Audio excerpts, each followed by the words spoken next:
Welcome. Thank you for joining the UW-Madison Office of Human Resources for this webinar regarding the summer appointment process.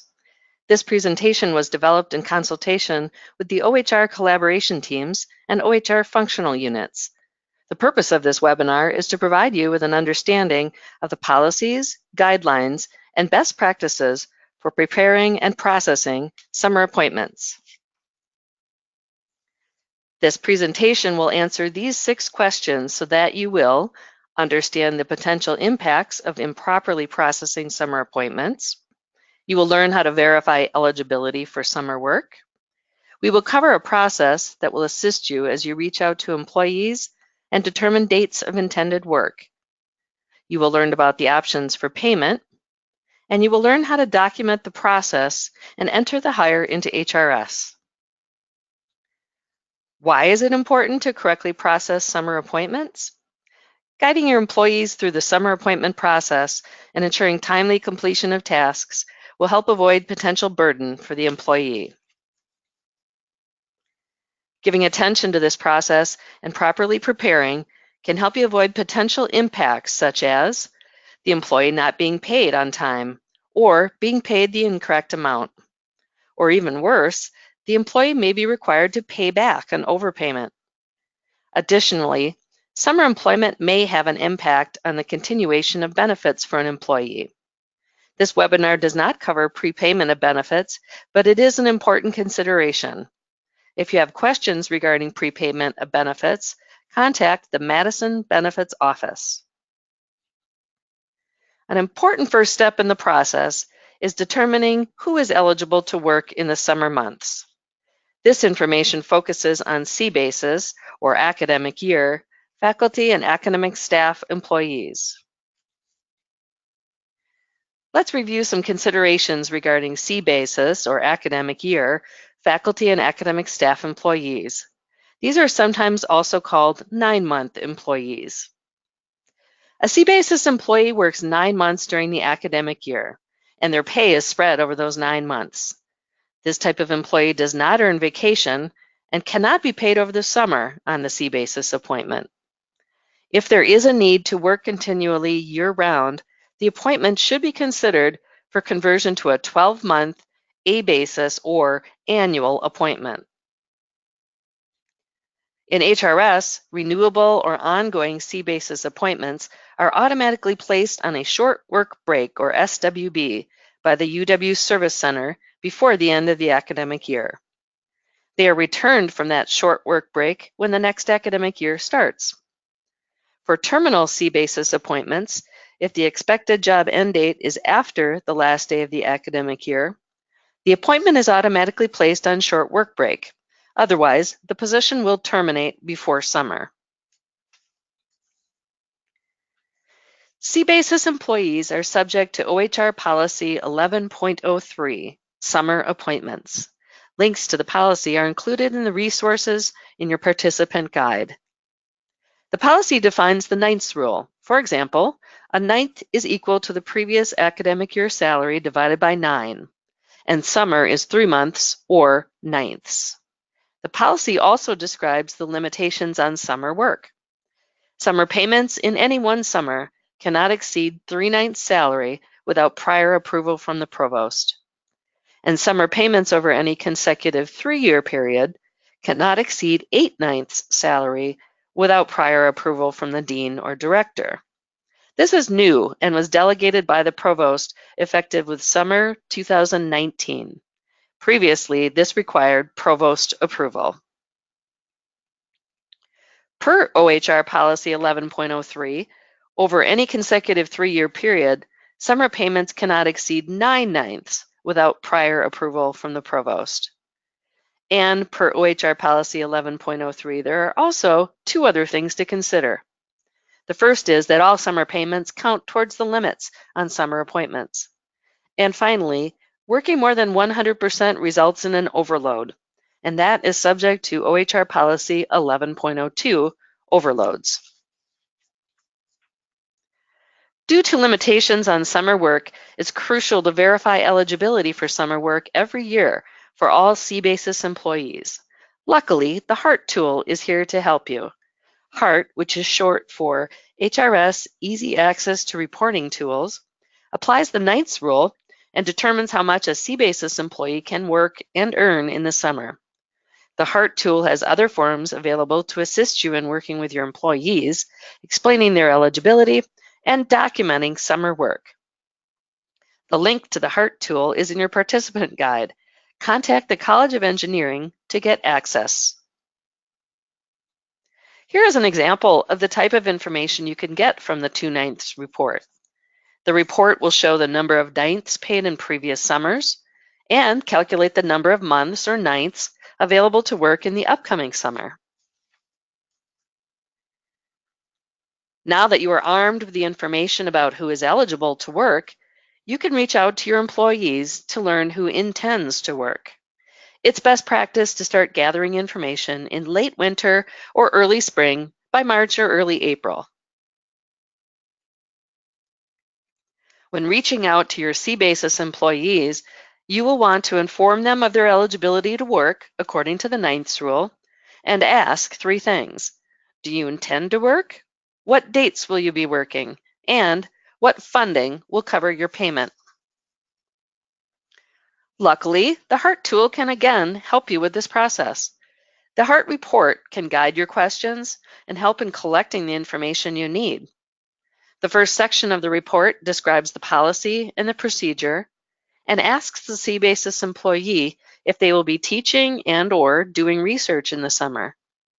Refer to your participant guide for the link to the HART report. The second section of the report indicates the employee's previous summer employment and shows the nights available to work in the upcoming summer. The last section of the report provides space for funding information. Verifying dates allows you to check to see if the dates fall within the summer calendar and to plan for any overlaps that may occur. Calendars are available online, and the location is referenced in your participant guide. An overlap occurs when the proposed dates of summer work will overlap the academic year calendar. This occurs when a summer session starts before the end of the spring semester, and it's called a Y session week, or it occurs when a summer session ends after the start of the fall semester, and that's called a first fall week. When an overlap occurs, there are special considerations for payment that will be discussed later. As a best practice for any appointment, ensure that you know the funding source to be used for the summer appointment. Once you have determined eligibility and collected the date and funding information, you will choose the best option for payment. There are 3 common scenarios for payment of summer appointments: FTE appointment, summer lump sum appointments, and a combination of the 2. This chart, available in your participant guide, outlines the 3 methods, what to consider, and guidelines for when to use each method. There are 2 pay basis options. Summer positions are set up as summer session, SS, which is primarily teaching, or summer service, SV, which is primarily research or other work as well as service. When paying via an FTE appointment, departments must determine how to assign the FTE and determine workload. Using an FTE appointment is the preferred method overall if an FTE can reasonably be established. When using this payment type, summer service pay basis is required if the employee is required to report effort on grants. The second option is lump sum. Paying via a summer lump sum appointment requires the division to do some calculation to ensure ninths are not exceeded. Lump sum payments need to be compared to the ninths based on previous year's academic salary, and this is available in the HART tool via the 2/9 report. You might use this option if the payroll calendar doesn't line up with the teaching calendar, and the employee would otherwise have to wait too long to be paid. One note about this method, and that is, please note you cannot pay via lump sum if the employee is required to report effort on grants or during an overlap period. Paying via a combination of an FTE and a summer lump sum appointment is more complex due to the mix. And also please note that similar to the last scenario, you will not be able to pay a lump sum if the employee is required to report effort on grants or if it's during an overlap period. Using these same three scenarios for paying on summer appointments, we will review how summer ninths is calculated, how the 3/9 limit is calculated, and whether an overload will be created. A chart available in your participant guide outlines the three scenarios. When paying via an FTE appointment, summer ninths is calculated by taking the job FTE and the dates of summer appointment at the rate of the employee's current academic year C-basis base salary. If the employee works at 100% for all 3 months, he or she reaches the 3/9 limit. If the employee's total FTE is more than 100% at any time, this is an overload. When paying via summer lump sum appointment, summer ninths is calculated by taking the current academic year base salary divided by 9 to get 1/9. 1/9 times 3 equals 3/9. The 3/9 limit is calculated based on the equivalent of 3/9 of base academic year salary. There won't be an overload in this kind of situation since the summer lump sum appointment does not have an FTE. When paying via a combination of FTE and summer lump sum appointment, the summer ninths is calculated by a combination of the calculation of the FTE and dates of the summer appointment and the amount of the lump sum payment compared to the current academic year C-basis salary. The 3/9 limit is calculated based on when the employee receives the equivalent of 3/9 of the base academic year salary. If the employee's total FTE is more than 100% at any time, this is an overload. Per OHR Policy 11.03, there are two important items to consider. Working more than 100% results in an overload subject to OHR Policy 11.02. And earning more than 3/9 or 9/9 does not result in an overload. Summer appointment payments are also subject to overload considerations regarding any overlap periods. The primary question is whether the duties during the overlap period are being done instead of work that may have been done as part of the regular contract year. If yes, it is not an overload because the employee is not doing additional work. No additional payment is due to the employee. However, if duties during the overlap period are not being done instead of work that may have been done as part of the regular academic year, it is an overload. The employee is doing additional work. In this case, an overload of up to 40% effort will be considered by OHR. Faculty who teach in an overload must be pre-approved by OHR using the Faculty Teaching Overload Form. The overload must be set up and paid on the academic year payroll, not the summer payroll, and be paid as a lump sum on the current C-basis appointment. And payment for the overlap week does not count towards summer ninths. For these people, a separate summer session or summer service position can be in effect during the summer calendar dates. After you've reviewed the proposed dates of work against the payroll calendars and determined if there will be an overload, also consider the timing of the payment. The timing of the payment may cover only a small amount of the work, causing hardship to the employee. To counter this, the payment can be set up as a summer session and paid as a lump sum to spread the payment more evenly. Once it's determined who will work and how they will be paid, there are a few items that must be documented when creating a summer appointment.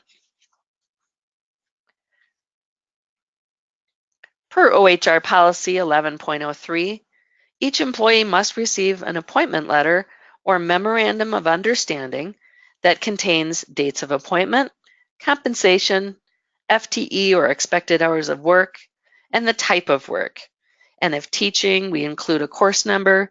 And if doing research, we include a brief description and funding source. In most cases, the HART report will contain all the required elements and can be provided to employees to fulfill your documentation requirement. A copy of the form should be kept in the employee's P-file. The last step is to enter the appointment into HRS. For a C-basis employee being paid via an FTE appointment, there are two methods to entering the appointment into HRS, depending on the terms of the appointment. If a current C-basis employee who was active during the previous spring semester will be paid at the same rate, title, and in the same department, use the summer hire feature in GEMS to enter the appointment into HRS. A PVL is not required. If hiring a current C-basis employee into a different position, title, or department, a PVL waiver must be created using the waiver reason summer service summer session. After the waiver is approved by OHR, use GEMS Hire to push the appointment to HRS. If you are hiring a brand new employee, a PVL waiver must be created using the waiver reason summer service summer session. And again, after the waiver is approved by OHR, you will use GEMS Hire to push the appointment to HRS. To pay a current C-basis employee a lump sum for summer work, a PVL is not required. Use the GEMS Hire system and recruitment type, no associated PVL waiver. When paying a C-basis employee both as an FTE appointment and a summer lump sum, refer to scenarios 1 and 2 to enter the appointment into HRS. Although we have been primarily focusing on ongoing renewable C-basis employees today, it's important that we also talk about a special situation with C-basis employees hired to start in the fall, who will work in the summer just prior to that. If you are entering a summer work appointment for an employee who will work in the fall, you will need to do a few extra steps. For these types of employees, please refer to KB 64111, which is referenced in the resources in your participant guide, because that outlines the steps for hiring. Please refer to your participant guide for a list of resources that we have covered today. You will also find a section regarding considerations when hiring other UW system employees for summer work, as well as information on who to contact with questions. On behalf of the OHR collaboration teams, thank you for watching this webinar to learn about the summer appointment process.